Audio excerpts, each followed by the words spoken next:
The picture that's been painted in this courtroom is that you had a fairly unfortunate childhood. Would you agree with that? Yes. I think it's fair to say that your father was tyrannical, correct? Fair to say that. On his best day, he was tyrannical, correct? On his worst day, he was much worse than that. I wouldn't say on his best day he was tyrannical. On his best day, we had fun, and he loved me, and I loved him. So was every day with your father awful, or did you have good days too? We had lots of good days. But the picture that's been painted by your relatives, and certainly through your testimony, is of a very unfortunate home life. Wouldn't you agree? Yes. And your mother, from the picture that's been painted by your relatives and by you as well, was, I think it's fair to say, disturbed, correct? Yes. But there were also parts of your life that were fortunate. Wouldn't you agree? Yes. You went to private schools, Right. paid for by your father, correct? Right.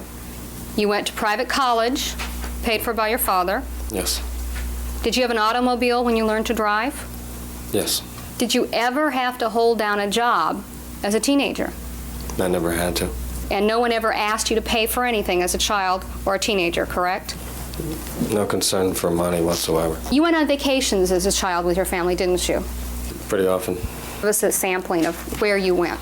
We used to go on vacations with my Aunt Terry and her family, like to Hilton Head, South Carolina, and to Florida. We also went on ski vacations with my mom's side of the family. And then after my dad got more rich and a little more recluse, we stopped pretty much going on vacations with other relatives, and he would do more things like going down to the Caribbean to his own places and learn how to sail and things like that. And I accompanied him a little bit less because they were less enjoyable. During the period of time that you were training in tennis and soccer and the other sports you've testified about, you had private coaches too, correct? Yes. And your parents belonged to country clubs? Right. Many times your mother would drop you at the country club and leave you there for the day, correct? Right. When you were alone at the country club, your father wasn't there bugging you, was he? No. And your mother wasn't there causing you misery, was she? No. And you were there all day. Right. And you had signing privileges so you could buy food there. Right. And that wasn't that bad, was it? No, I mean, I was there training also. It wasn't like I just hung out at the country club, but it wasn't bad. You also traveled alone, correct? Yes. When is it that you first recall traveling alone for a tennis match or some other purpose? They sent me to specific soccer camps and so on when I was like 9. And then, in addition, during your high school years, you would go various places to attend tennis matches alone. Right, with the other kids at the tournaments. What state were those tours held? All over the country. You were flying on an airplane by yourself while you were still under the age of 18, correct? Usually my dad would come, but if for some reason he couldn't, he might meet me there. Or almost always my mother would be there. There may have been a tournament I went alone. In addition to traveling for tennis, didn't you also go to Europe? Yes. Who paid for your trip to Europe? My parents. How many times did you go to Europe? Several times. When's the first time you can recall going to Europe? I believe with Jamie. It might have been, well, we didn't go to Europe. I went somewhere with my tennis coach. Went to Australia. Without your parents, correct? Right. And you went to Europe with your friend Cole Kruger? Right. And your parents didn't accompany you then, did they? No. You went to Europe with Jamie Pizarczyk, your girlfriend. Right. And all these trips your parents paid for, correct? Right. And they weren't there bothering you when you were on these trips, right?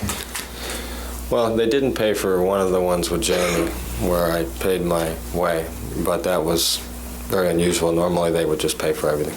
And how were you able to pay your way?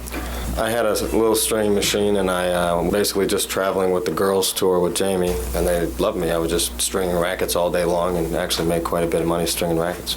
When you had medical problems, your parents took you to the doctor, right? Right. When you began to lose your hair at a young age, your parents took care of that too, didn't they? My dad took care of it for, I think, different reasons than that, but we did take care of it. Did you go to a speech pathologist as a child?